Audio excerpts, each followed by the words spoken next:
Hi guys, I had multiple questions about that Riley Defense rifle, and I want to address them in this video before we'll go forward. First of all, the questions were about the tail deformation of the bolt carrier, and as you can see, this is why it's happening. It's actually a perfectly cut out from the Tapco hammer. So this is the Tapco hammer, and as you can see, it's that deformation matches exactly the shape of the Tapco hammer.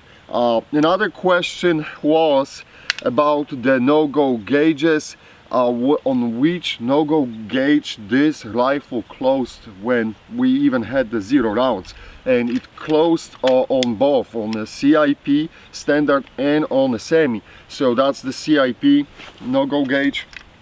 One more time, I just want to show you, and boom, it goes 0 effort. Guys, this is literally 0 effort. I can do it with the little finger. Actually, let me switch to the little finger. There you go. 0 effort to close on the no-go gauge.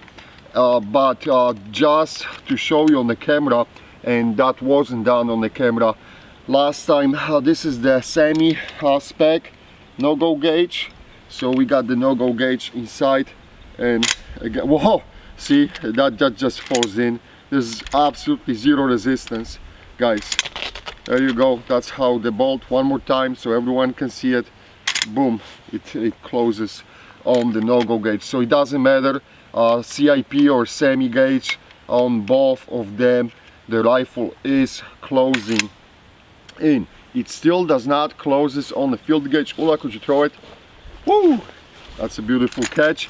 That's a field gauge, and on the field gauge the rifle is still not closing in, which is, oh, I fumbled it, but great recovery. And let me put it in the field gauge. There you go, field gauge, and you cannot close it on the field gauge yet. So that's at least that's a good thing, right? So much about the gauges. I was also talking about at the beginning, there was a huge problem with the magazine's fitment. You couldn't really put any mil-spec magazines right now. That thing right over here, again, this was the point of friction. I filed this out a little bit, and using the magazines basically when we were doing a 300 rounds, less than 300 rounds, that helped. It literally shaved off. You could see the metal shavings and everything, but I filed out this too, and it's smoother right now. It takes wider. See, this one clicked, okay, but you can see it's a struggle. Let me go back to surplus magazines, and again, there you go, that one went in, and we got more bugs. And see, it's going in, but it's not clicking. It's the magazine is not secure. See, and you gotta really like put some effort. There you go. Over the time, I'm suspecting if you will be using it or file more, it will be easier and easier to put it those magazines back. But that's not the goal. All I wanna see, because again, you guys were asking about how is it cycling with full metal jackets rounds. So we got the few magazines with the full metal jackets rounds. I'll run the full, do the few dumps with the full metal jackets rounds, and we'll go from there.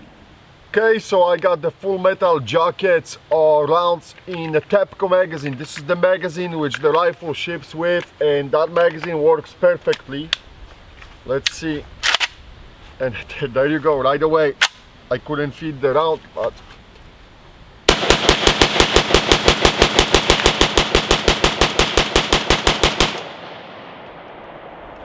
okay, so that one went perfectly fine. Now the surplus magazine, full metal jacket. I cannot fit that one in.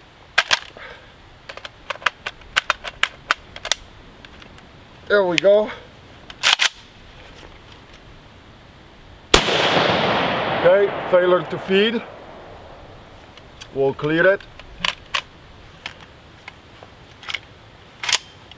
Okay, round was perfectly fine. One more try on the surplus magazine.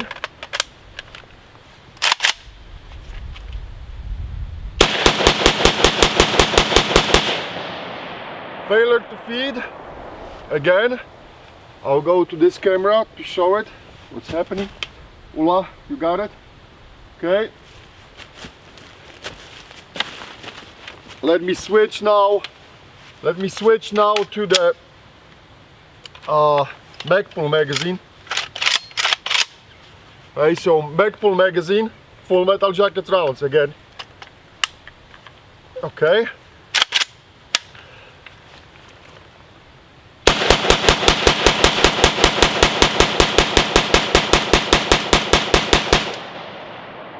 Okay, so it feeds from the Magpul magazine and TEPCO magazine, and now hollow points on the TEPCO magazine. That should be interesting.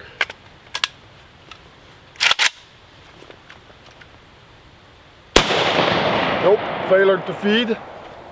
Okay, there you go, failure to feed. So definitely doesn't like the hollow points. One more try.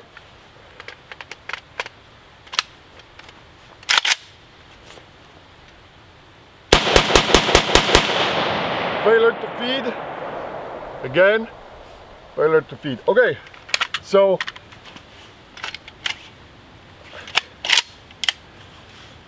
I think it's easy to say that the full metal jackets rounds are working in that Riley defense in TEPCO magazines very well, and they are working fine in at least Magpul magazine. The surplus magazines are still having issues with feeding from it, and then hollow points from TEPCO magazine didn't make any difference, and it was still choking up on the hollow points from the TEPCO magazines. So what is going to happen next? I will open the warranty claim on that rifle, send it back to Riley Defense for the repair, and basically that's it for the testing. We are done. This rifle is different than from their original 100% Riley Defense made parts cast version. In May last year, at some point they decided to switch to the forged trunnion and forged bolt carrier. They were not ready to roll with the production of their own parts. At that point they decided to use the surplus parts for the trunnion and for the bolt carrier. So actually that's what I have learned the last week directly from posts on AK Files from Riley Defense. This rifle is mixed match of some new parts made by the Riley Defense and of course the old surplus parts. So there is no point even when they will repair this rifle to keep testing it, because in the next few months Riley Defense is thinking about bringing on their own homemade front trunnions and the bolt carriers. So you will have a completely different rifle from what is right here. At that point, as I said, the rifle goes to Riley Defense for the repair or exchange, I don't care. Obviously you cannot, use it, keep using it, but when they will release at some point their 100% made production, I will make attempt to buy another rifle randomly, of course, and we will see how that rifle will perform then. But it has to be 100% Riley Defense rifle, so you guys have some valuable feedback, not this mixed match of parts which is going to disappear from the market soon. That's it. Thanks for watching, guys. Thanks for being with us. Let me know if you have any questions.